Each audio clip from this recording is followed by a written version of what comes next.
Why did people carve the rocks, you know what I mean, and put the president's faces on there, you know, Mount Rushmore? Why did they do that? They got a big kick out of doing big faces, or did they want it to leave a mark? They wanted to leave a mark. They said, these people right here, they are founding fathers. So we're going to put their big faces on this mountain, and fuck who don't like it. So the fucker got up there and started chiseling out his fucking nose and the eyes and all that shit. Who gave him permission to mark that shit up? You know what I mean? Maybe the Indians had a problem with him putting that fool's face on the mountain. How come he didn't get arrested? It ain't no different, man. That ain't your fucking mountain that you inscribed that name on. It's not really like an addiction, but more like a sickness. You cannot control yourself once you start, if you really understand what you're doing.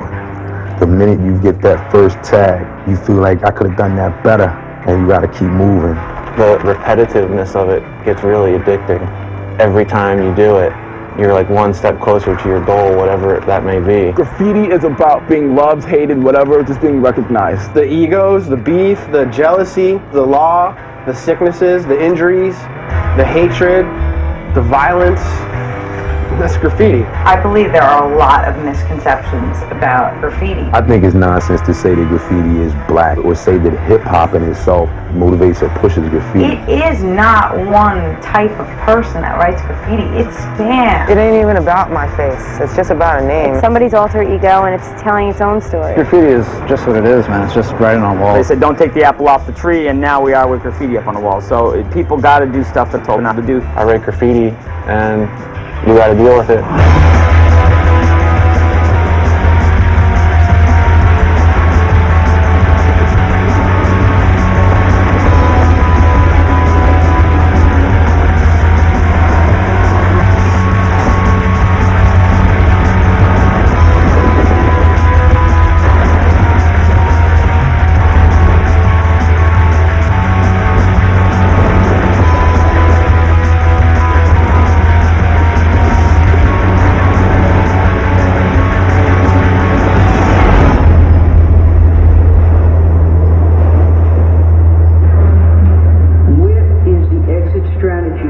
to get us out of Iraq? That was question number one. Number two is a very simple question. Why did I start doing graffiti? I was always like that kid to try to get everybody's attention in class. At home, I don't know, I guess I was just like scared, you know, like, oh, I wasn't allowed to be free in my speaking or my behavior or anything, you know, so I like played the flute, but then my father like made me stop doing that as like a form of punishment for me getting in trouble for something.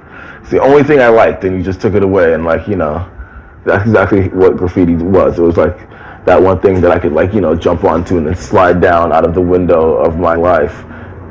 I saw somebody doing it on a piece of paper, and I was like, wow, that's dope. And then I couldn't do it, and it was like, damn.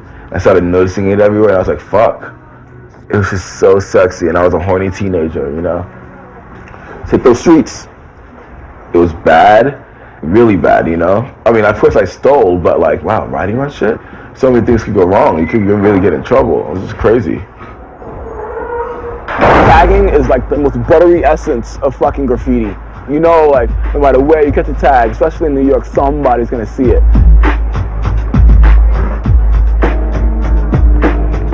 Some kids I know like come through and they say like, yo, EARSNOT, that's you? I saw that shit down by the banks. I was like, EARSNOT, what's that? And I was like, it's the first time I've ever heard that. That's kind of, it's kind of cool. I mean, I like this feeling. What is this? This is, you know, and then it's like, I used to write EARSNOT really legibly because I really wanted everybody to see that shit. I didn't want EARSNOT just to be for graffiti writers. I wanted it to be for everyone. Like the tag is like, you know, your signature, your John Hancock fill-ins, okay, pieces, and murals, get a graffiti coloring book or something, you know what I'm saying? But tagging is where it's at.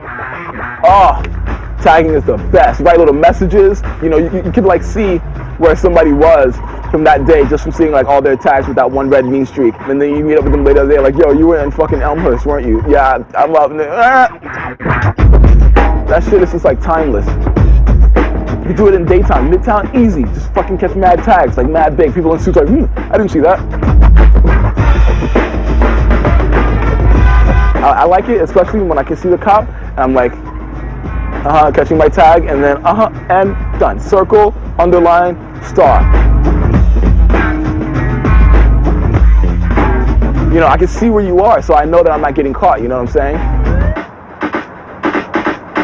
This is the nature of me and most graffiti writers. You don't want anybody telling you what to do. You want to fucking break the law. You want to take that chance of getting caught, and you love it, and you love fucking with them and being like, well, you know, I'm going to do it again, and again, and again, and there's nothing you can fucking do. I'm going to be fucking back.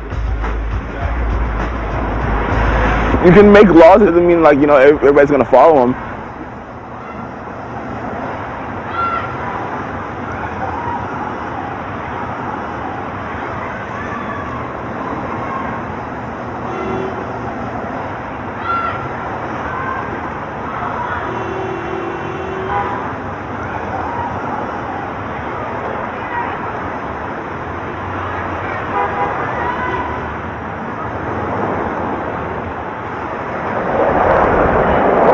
You know, some people come up to me when I'm doing a mural and be like, wow, this is beautiful. I like the colors and I like these animals you put on there and incorporate in this whole thing. I just hate that damn tagging shit though. And I tell them, it's the same thing. I mean, it starts with a little tag, and from the little tag it gets a little throw up, and the little throw up gets a little burn, and a little burn it turns into a piece, and the piece turns into a mural. And if I didn't do that tag, I wouldn't be able to do your building. I never heard of TOOMER till '92, and I hadn't been to downtown LA in a few months, and me and my boy Bus had got off the freeway just to check things out, see he was doing shit, and that guy fucking destroyed it. Like, just all the way down Broadway, go down Los Angeles, you go down like all the main streets, and he had so many throw-ups. It was kind of like a joke. Later I met the guy, and he was one of the biggest humans I've ever met.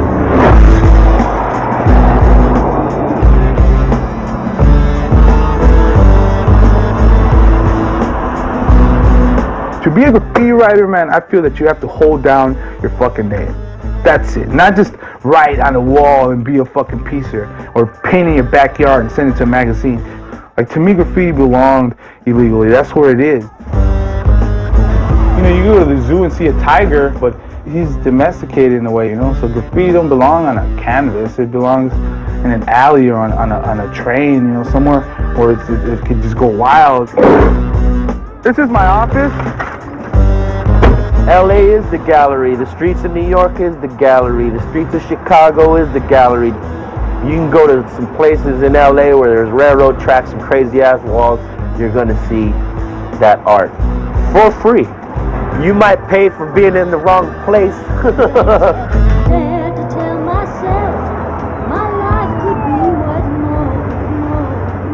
To be a graffiti writer in LA, it's like gangs don't like you and cops don't like you, so you're in the middle of some fucked up shit if you live in the hood. Everybody out here knows how it feels to put your hands on a hot cop hood that's been driving around all day long in the hot sun, and they make you put your hands on there. They know it's hot. My second felony for graffiti.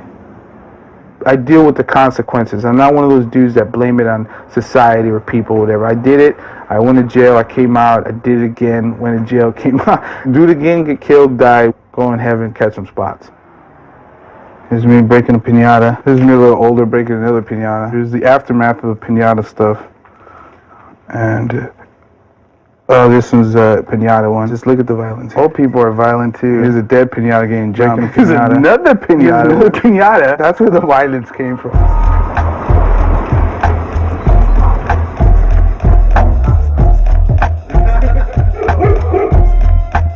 I brought this motherfucker up since he was a little ass fool, and he takes care of me and I take care of him. TKO is not a gang, and it's not a Boy Scout troop. They're a bunch of vandals that hang out together and vandalize or paint graffiti. The original name for TKO was Total Chaos.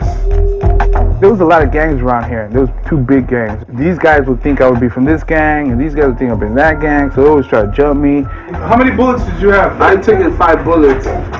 Right here, my arm, in my head, and in my chest. So we started hanging around with each other and protecting each other, and that's how it started. It's like safety in numbers, you know? There's people in Canada now. There's the East Coast, the Midwest, the South.